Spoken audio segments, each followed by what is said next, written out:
The engines could only talk about Spencer. He told Toby he was too old. He's taken over my express line. He'll never have a shiny coat like mine. He'll never have manners. Spencer's scary. The next day, Thomas was at Brendam Docks. He had a heavy flatbed of machinery to collect. Spencer was there. He was being coupled up to 5 flatbeds of building materials. Dear, oh dear, Thomas. It's just as well the Duke and Duchess don't have a tiny toy tank engine like you. The summer house would never be finished. What do you mean? I mean, Thomas, you just can't pull heavy loads. Thomas was upset, and so were the other engines. This time, Spencer had gone too far. Yes, I can. I can pull just as heavy loads as you. Yes, he can. Even heavier. Thomas is not a toy. He's a really useful engine. And he's very strong.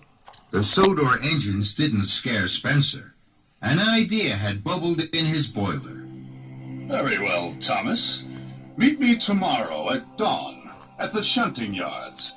We will have a contest of strength. We will each pull a heavy load, and we'll see who can pull it for longer and for further. Spencer slid slyly out of the docks. Suddenly, Thomas felt very worried. Bust my buffers. I can't do this. Spencer will win a contest of strength. The other engines saw that their friend was worried.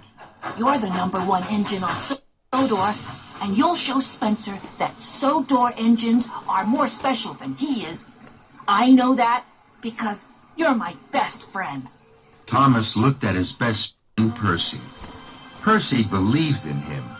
I will meet Spencer at dawn, and I will win. Early the next morning, in the cold light of dawn, Thomas and his friends waited for Spencer. They could see a streak of silver engine puffing towards them. It was Spencer. Thomas felt worried. I can't do this, Percy. Yes, you can, Thomas. You always tell us we can do whatever we want to. So can you. The tracks were cleared for Spencer and Thomas, and both engines were coupled up to their heavy loads. Edward puffed forward. You will each take different tracks round the island. You may only stop for coal and water. Then Edward whistled long and hard. The contest had begun. Spencer and Thomas pumped their pistons. Thomas puffed off with a heave and a huff. I can do it. I'll puff for longer. I'll show Spencer I really am stronger. Spencer smiled as he slid away. I'll show Thomas who's strong and who's weak. He'll puff home with a squeak and a creak. The other engines watched and worried. Then they blew their whistles long and strong. Thomas! Thomas and Spencer puffed round the island. They clickety-clacked along the tracks. They whooshed through woods, and they huffed up hills. Spencer steamed and smiled. He raced and he roared. Thomas puffed and huffed. He heaved and he hauled. Silly little engine. When will he learn? You can do whatever you want to, and I want to win. Thomas was huffing up a steep slope. He was puffing and panting, and his axles ached. At last, he reached the top.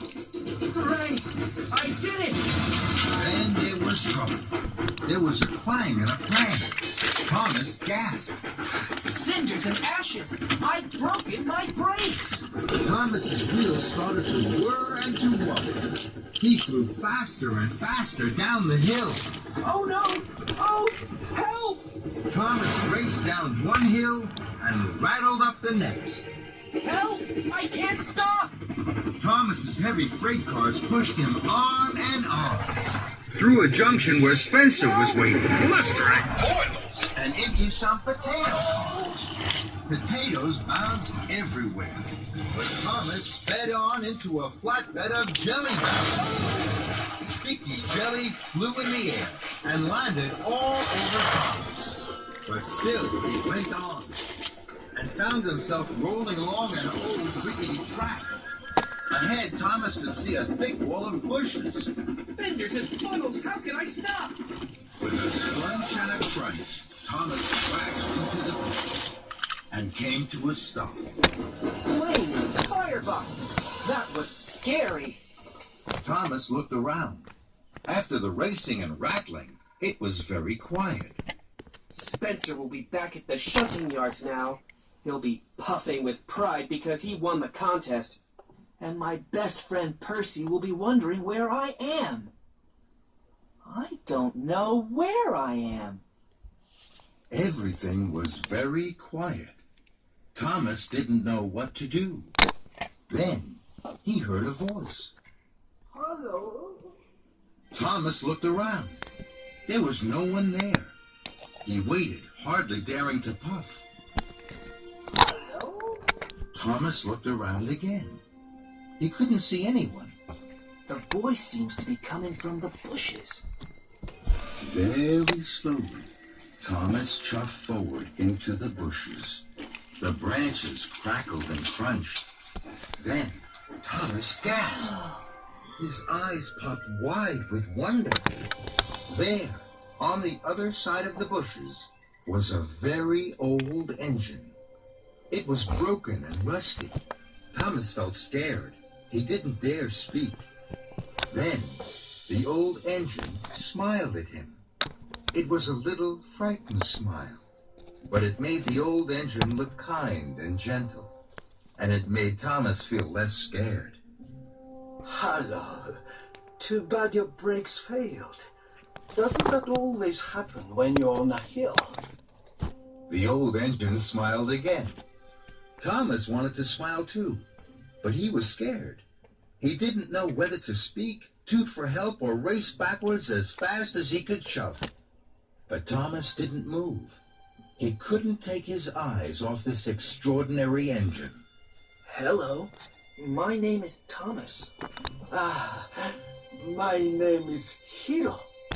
Thomas wasn't sure what to say next. He'd never met an engine as old and strange as Hiro. Why are you here? Where have you been?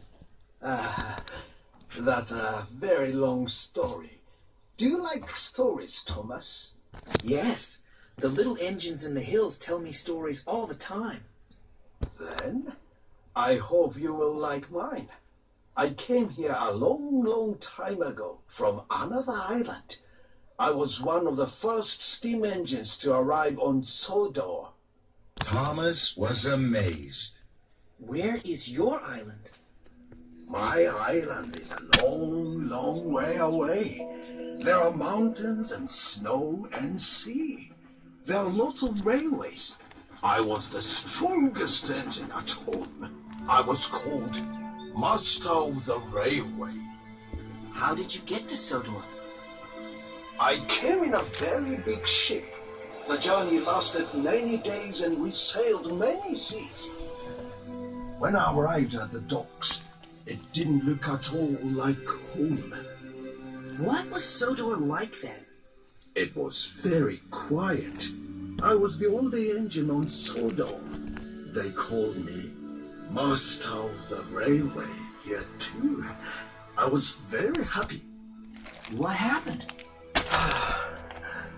I started to break down. The mechanics didn't have parts for me. So I was put in a siding. I had to wait for parts for my island. I waited and waited. And now I'm sure the parts will never come. Thomas's eyes were wide with wonder. Do you miss your home? Yes, I do. I miss being master of the railway. Thomas looked at his sad new friend. He felt sorry for Hiro. I know. I'll go and get Sir Topham Hatt. Sir Topham Hatt runs our railway now. He will know how to help you. No, no, please don't do that. You must not tell Sir Topham Hatt. Thomas was surprised. Why? I'm an old engine that cannot be repaired. I know what happens to old engines that cannot be really useful. They're scrapped and sent to the smelter's yard. That's not fair. That's not right. That can't happen to you.